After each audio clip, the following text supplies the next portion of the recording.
My interest in education obviously goes back to childhood.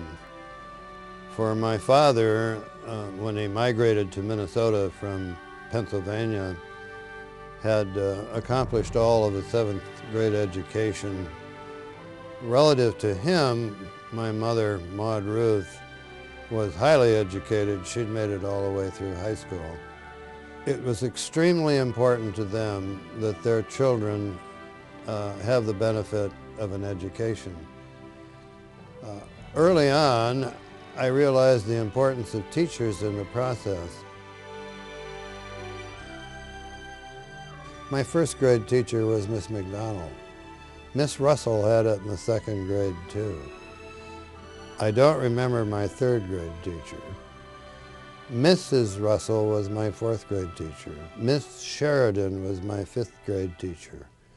All of these had it and had the ability to motivate us as kids.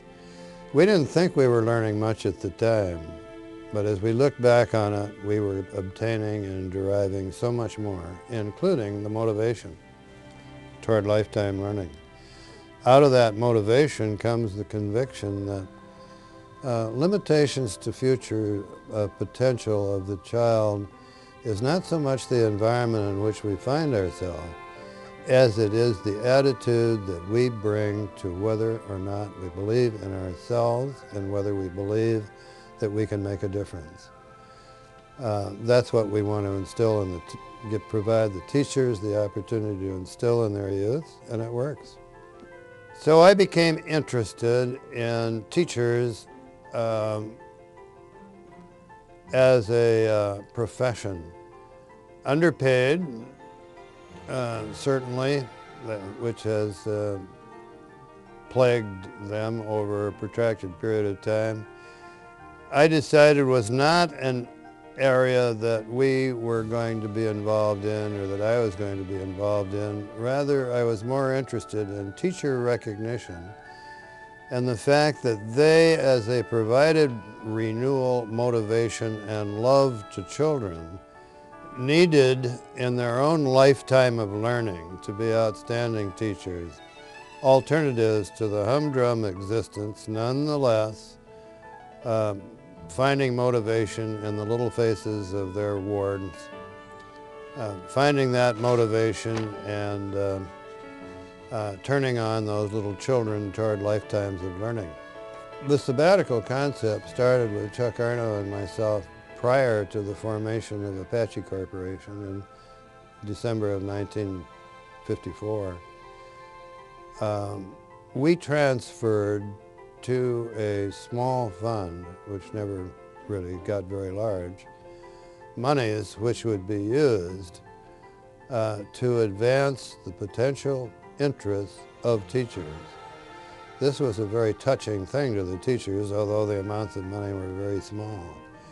And from that came gradually, as the corporation grew and in my experience and income grew, came the concept of summer sabbaticals,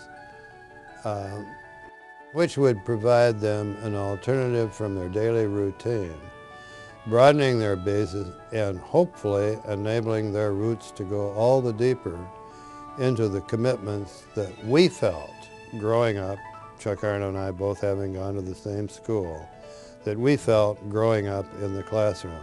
They did a lot for us. We wanted to enrich their lives as best we could in order that that would continue. That gave me an early appreciation of what teachers bring to youth. They can reinforce that which the parents do, and they are third-party witnesses who, with their love and their caring and their enthusiasm, do so much for the youth of America and of the world. The moment is here with respect to the transmission, to keeping alive the chain of human events that enables the growth of mankind and mankind's goodness. And the role of teachers have much to do with it. The renewal of teachers, the recognition of them, the transmission the technology, but most of all the love and the caring transfer to the children in the schoolroom is what Fun for Teachers is all about. Thank you.